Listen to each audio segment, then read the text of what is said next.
Imagine a world where pop music is literally a weapon of war, where love triangles play out against the backdrop of interstellar conflict. Today, we're diving into Super Dimension Fortress Macross, the anime that transformed giant robot shows forever. And transformed is exactly the right word, both literally and figuratively. Let's start with the basics. What exactly is Macross, and how did it come to be? Well, Macross began in 1982 as a creation of Studio Nue and Artland. But its origins actually go back to when the creator, Shoji Kawamori, was still in high school. Wait, high school? Yeah, Kawamori and his friend Haruhiko Mikimoto created an action comic featuring powered suits in space while they were still students. This was actually 2 years before Gundam. That's incredible. So they were really pioneers in this space. Absolutely. And what's fascinating is that the original concept wasn't even called Macross. Oh, really? What was it called? It was initially called Battle City Mega Road. But here's where it gets interesting. One of their sponsors was a huge Shakespeare fan and wanted to name it Macbeth. So how did they end up with Macross? They reached a compromise. Macross sounded similar to Macbeth in Japanese. Plus, it still kept connections to the original meaning of a massive city ship. Speaking of the city ship, let's talk about what makes Macross unique. It's not just another giant robot show, right? Not at all. The series completely revolutionized the mecha genre by combining 3 distinct elements: military science fiction, transforming robots, and something nobody expected, pop music. Pop music in a show about giant robots? Exactly. And this wasn't just background music. The series actually integrated music into the plot as a weapon against alien invasion. That's such a unique concept. How did that even work? The series introduced one of anime's first idol characters, Lin Min-mai. Her songs literally became a tool for communication with the alien Zentradi race. So they fought aliens with J-pop? Essentially, yes. And it worked because the Zentradi had never been exposed to culture or entertainment. Music became a way to bridge the gap between species. Let's talk about the mecha designs. I heard there's an interesting story about how they came up with the distinctive look of the Valkyrie fighters. Oh, this is one of my favorite stories. Kawamori actually got the inspiration for the Valkyrie's unique leg design while on a skiing trip. Skiing? How does that connect to giant robots? He noticed the particular way skiers bent their knees while going down slopes. That hunched-over position became the basis for the Gerwalk mode, the half-plane, half-robot configuration. That's fascinating. And pretty different from other mecha designs of the time, right? Completely different. While Gundam was drawing inspiration from samurai armor, Macross based its designs on real military aircraft, specifically the F-14 Tomcat. And the sponsors weren't initially on board with this, were they? No. They actually rejected the first design concept, saying, because they aren't humanoid, they won't sell.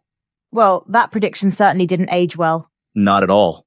The transformable Valkyrie designs became incredibly popular and influenced mecha design for decades to come. Let's talk about the story itself. What made Macross's narrative approach different from other sci-fi anime of the time? While other shows focused purely on combat and politics, Macross creator Kawamori described it as a love triangle against the backdrop of great battles. So it wasn't just about the fighting? Not at all. The series balanced epic space battles with personal drama and cultural exchange. It showed that even in the midst of war, human emotions and culture remained vital. And this was pretty revolutionary for its time?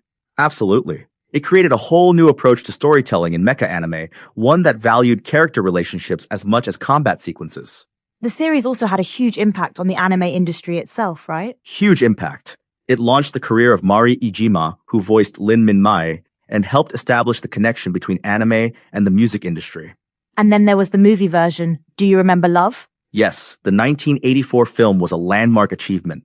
It reimagined the TV series with cutting-edge animation and an even stronger emphasis on music's role in the story. How has Macross's influence continued into the present day? Well, the franchise is still going strong. It's expanded to include multiple TV series, movies, OVAs, and even video games. And it's still maintaining its unique blend of elements? Absolutely. Every new Macross series continues to balance military sci-fi with music and romance, while updating the formula for modern audiences. It's interesting how this approach has now become almost standard in anime. Yes, what was once revolutionary is now part of anime's DNA.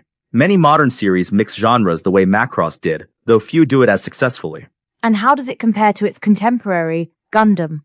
While Gundam focuses more on political drama and war stories, Macross maintained its unique identity by emphasizing culture and music as forces for change.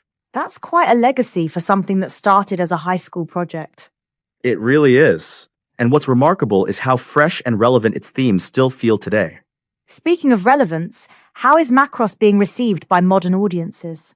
According to recent reports, it's finding new life on streaming platforms, introducing a whole new generation to its unique blend of science fiction and cultural commentary. That must be exciting for the creators. Definitely. And it's proving that good storytelling and innovative ideas can transcend generations. As we wrap up, what would you say is Macross's most important contribution to anime? I'd say it's the idea that culture, music, art, love can be as powerful as any weapon. That's a message that resonates just as strongly today as it did in 1982.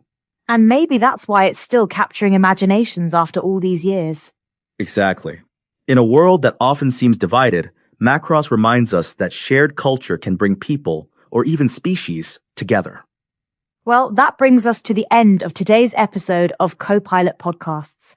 From transforming robots to transforming hearts and minds, Macross truly changed the game. And proved that sometimes the most powerful weapons aren't weapons at all. Thanks for listening, everyone. Remember, whether you're facing alien invasions or everyday challenges, never underestimate the power of a good song.